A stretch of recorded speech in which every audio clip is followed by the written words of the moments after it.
Hello mga kapugad, panibagong araw, panibagong vlog. Ngayon, iba-vlog natin ang Honda Click 125 na release. Hey guys, good morning sa inyo lahat. For today's video, mag-activate tayo guys ng Honda Click 125 na version 4. Dito sa video to guys, tatalakayin natin at pag-uusapan natin. Syempre, unang-una, ang presyo niya ngayong syempre, ang pangalawa, ang activation niya. At ang pangatlo, syempre, yung ating sound check. Okay, para doon sa mga hindi pa nakaka-experience kung paano ba nagre-release ng unit si Kasa ng premium bikes, eto guys, gantong-ganto sa video to. Okay, bago natin yan, bago natin tirahin at kanain, syempre, intro muna tayo!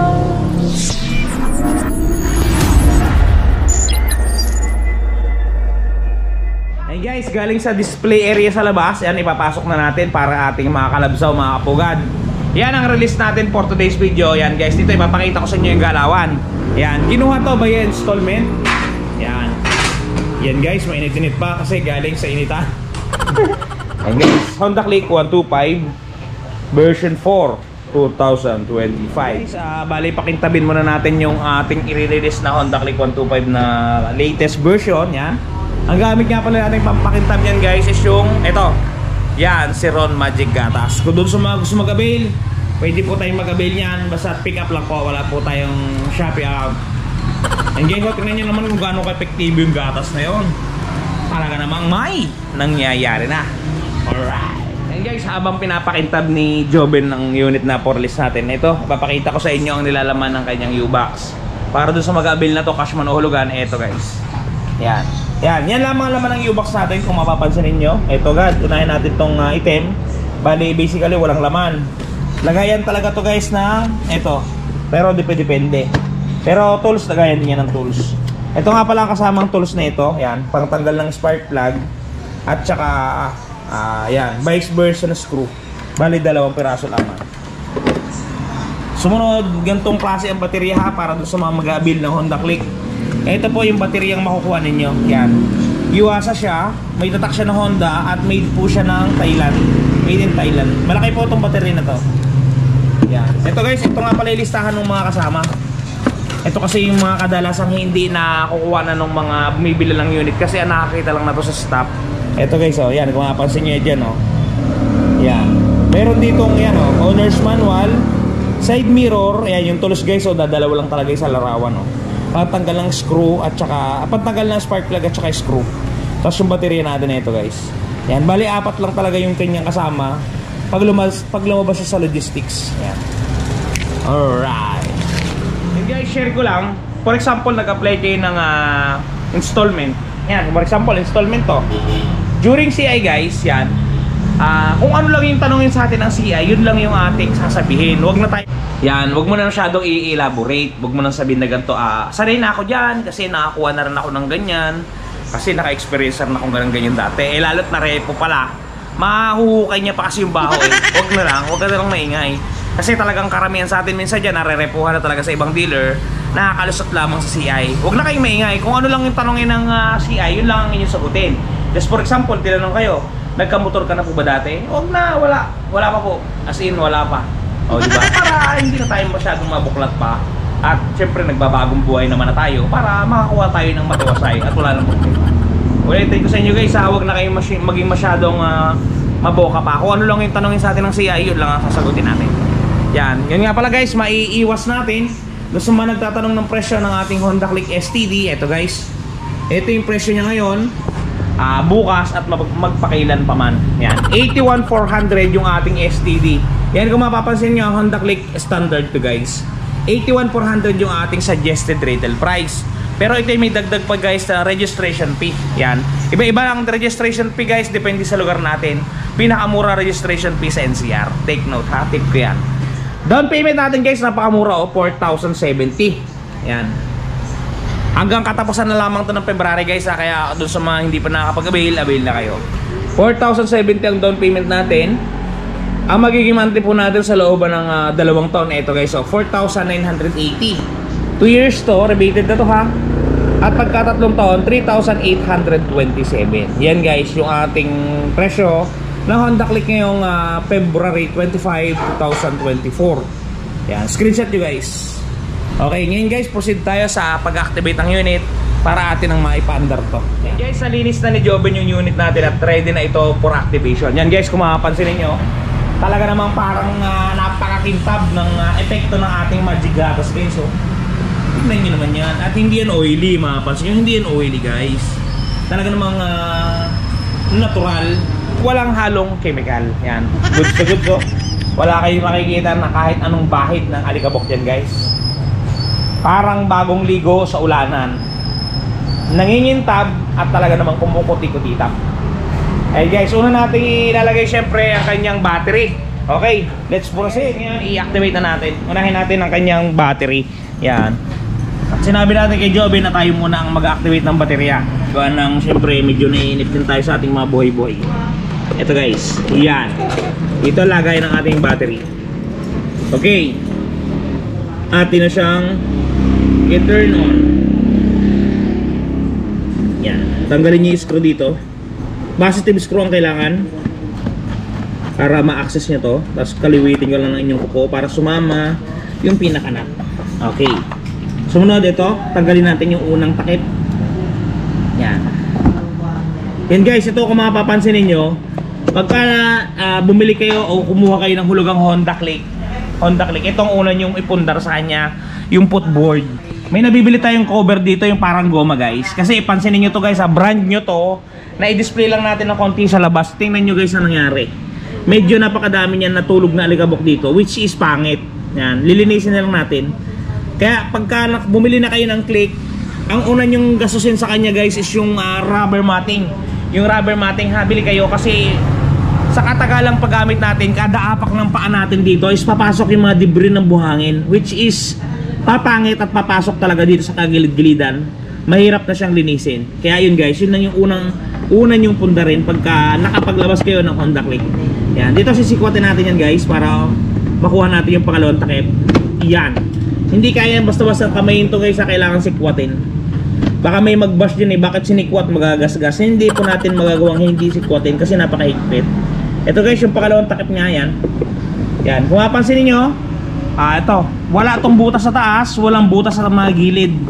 Kaya pagka tinawid natin to sa baha, for example, dumaan tayo sa baha na hanggang dito yung tubig yan, hindi siya basta-bastang papasukin guys. Kasi walang hangin na papasukan, walang butas. Bagkos sa ilalim lamang yung butas na talagang hindi basta-basta kayang pasukin. Yan, meron nga pala tong mga pre-fuses guys para dun sa mga kumuha ng Click tapos nasiraan ng fuse. Huwag muna kayong bumili, meron yung mga pre yan, 3 piraso yan. Isang 25, isang 10 at saka isang 7.5 yung size niya. 3 piraso. Okay guys, ito, nandito lahat yung mga fuses natin. Yan yung mapapansin ninyo. Nakasegregate naman yan, kaya talagang wala kayong pagkaligaw dyan. Yan, yan o. Fuses. Ito yung mga puro fuse to guys. Yan. Yan, dito natin ipoporma yung ating battery. Ito yung baterya natin guys. Yan. Bago yan siya syempre maiporma, tanggalin nyo muna itong nuts, bolts and nuts nya para atin ang mai-dice at mai-prepara. Yan guys. Bigay muna natin itong tornilyo. Yan, unahin natin yung nut, ipwesto na natin para dire-diretso tayo mamaya. Yan, tapos pag ganito ang pagpasok nya, yan, paharap doon sa kabila. As hindi nyo lang, hawakan nyo yung butas, baka tumalsik yung mga nut natin, mahirap kunin pag nasa ilalim. Yan guys, ganyan yung tayo nya. Ganyan yung forma ng ating pagkakatayo. Okay, unahin natin siyempre guys yung positive na agad. Nasa na ba? Ito, positive na agad. Yan. Yun na, nalaglag na. Pero buti hindi nalaglag sa kaloob-looban. Yan yung sinasabi ko sa inyo guys. Pag nalaglag yan, ang hirap sungkit-sungkitin. Kasi papasok siya sa singit-singit. Ingat-ingatan nyo lang. Positive. Yan. Diin nyo lang at sigurado nyo maganda yung pagkaka-thread doon sa kanyang nut. Kasi pag hindi, maglo-lost connection tayo, maglo-lost contact, mag-spark yan. Yan. Pag nai-good yun yung takpan nyo agad, sunod na natin agad yung negative. Huwag na tayong magpatumpik-tumpik pa, banatan na natin agad.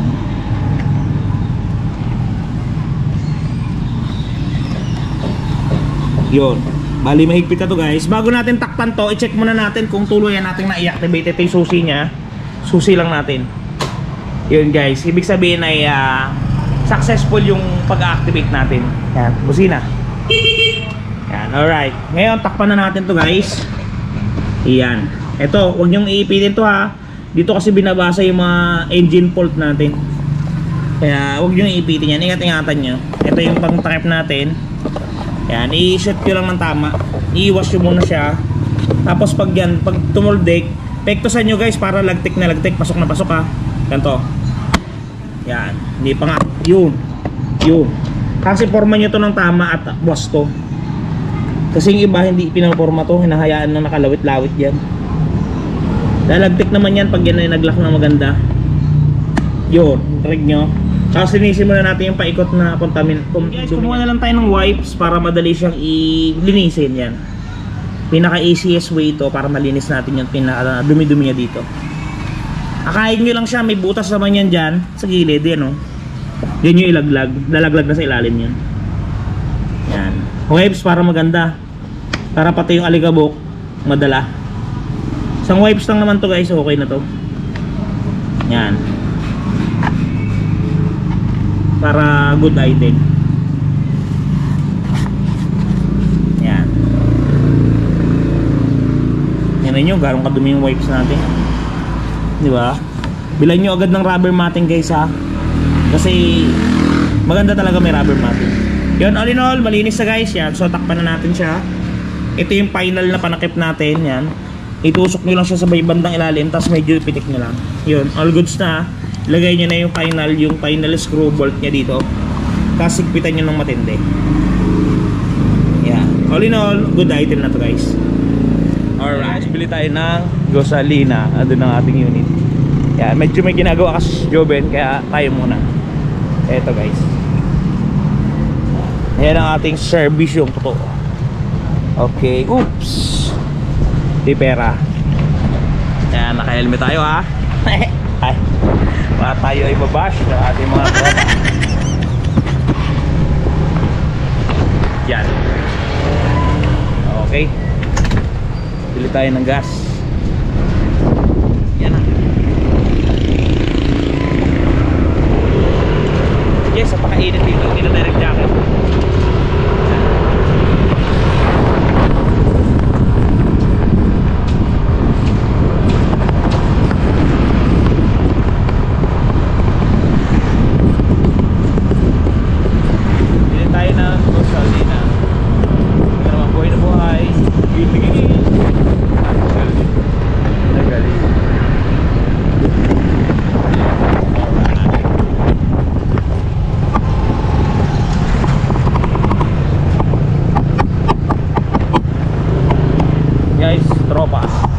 Tropa Pits.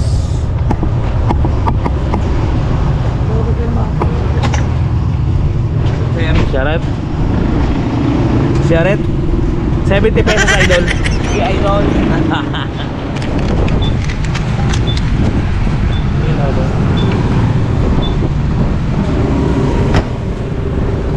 Shout out. Shout out. Okay mga tol, suro na ako. Balik tayo guys sa office. Nakabili tayo 70 pesos ang gasolina nga pala na ating inilalagay sa mga unit. Ngayon ang per liter dito sa amin ay 68.72 something. Kaya parang 1.1. Basta ganun, doon naglalaro. Okay guys, ngayon balik tayo sa office. Yan. Malapit ako sa gas station sa atin, pero talaga kung hindi mo hihilingin lakarin kasi napakainit guys. Yan. Maitim ka na ngayon, mabibilad ka pa. So guys, balik tayo sa office para ma-activate na natin yung ating Click 125. Alright. Dito tayo park sa malilim. Yan yung motor Joben. Okay guys, ngayon lagyan natin ang gasolina. Ayan, 70 pesos yan yung binili natin kanina. Yan yung gasolina ang inilalagay natin. Malayo na rin ang matatakbo yan guys. Kaya nang tumakbo yan ng mga 53 pataas, 53 km. Alisin na natin yung price na guys. Yeah. Naipakita ko naman na sa inyo kanina yan. So ngayon, start natin ang unit. Yan guys. Wala tong kickstarter guys ha, puro push button to. Yan. So Start natin. Okay, 1, 2, 3, start. Yun. And guys, maandar na yung ating unit. Yan o, apat. Goods to goods. Good item. Napakatahimik ng engine na to guys. So, tingnan nyo ha. Yan. Naka ano lang siya. Yan, halos hindi siya tumutunog oh. Muffler natin sa pink. Ganda guys. Ganda ng kulay pati natin ko siya oh. Hindi siya pula, hindi siya asin pula eh. Para siyang merong halong maroon. Yun oh. Tapos white yung kanyang decals. Kaya talaga namang nagpit dun sa kanyang galawan. Yan, ganda oh. Formado to guys. Yan, doon sa mga gusto mag-avail ng Honda Click natin, guys, maraming Honda Click kay premium bikes yan. Dito sa branch natin, medyo nauubos na, pero kukuha tayo sa mga kapitbahay na branch natin. Yan, napakaganda. Yun guys, ganun lang kumuha ng motor dito, napakadali lang at napaka-basic lang. Bali, ang requirements natin ay one valid ID lang at saka proof of income. Magkakaroon ka na ng alinman sa mga ginugustong motorsiklo dito. Yan, napakadami pa nating stock guys. Yan, ito yung list natin. Hi guys, hindi nga pala sa mga problema ng mga gas-gas ng kanilang mga bearings. Kasi for example, kumuha kayo ng Honda Click guys, kakaiba yung kulay niyan. Hindi basta-basta ang red. Yan. Pero kung may gas-gas yan, ito guys, touch paint na makakabura ng inyong mga The long wait is over. Ito guys, dun sa mga namumroblema na mga gas-gas ng kanilang mga minamahal na motorsiklo, nandito na ang touch paint ni Wash Body. Napakadaling i-apply, parang sumusulat ka lang sa papel, isusulat mo lang dun sa mismong nagasgasan at talagang sasabay na siya sa pinakakulay ng inyong pairings. Yan, kung mapapansin niyo ang before at after natin, mistulang na bura ang mga pinagdaan ng gas-gas. Ang mga natamo na hindi sinasadyang galos ay mistulang na bura. Yan, kung mapapansin niyo, halos bumalik talaga sa original. Guys, pati pag-package sila nito papunta sa mga lugar ninyo ay talagang napaka-safety. Kung mapapansin niyo, talaga namang safe na safe ang package na bibili nyo sa kanilang Shopee Shop. Kaya kung ako sa inyo, i-try nyo na ang touch paint ni Wash. Yan guys, bali paano mag-avail ng touch paint na yan, meron tayong description box. I-click nyo lang yan. Meron dyan link na dediretso na kayo sa kanilang Shopee Shop. Kaya doon sa mga gusto mag-try para matanggal yung mga gasgas ng inyong mga unit, i-try nyo na guys ang touch paint ni Wash Body. Okay guys, hanggang dito lang muna ang video natin. Yan. Ingat kayo palagi at palagi kayong magpapaksaya. Sir TV. Bye-bye! Cheers!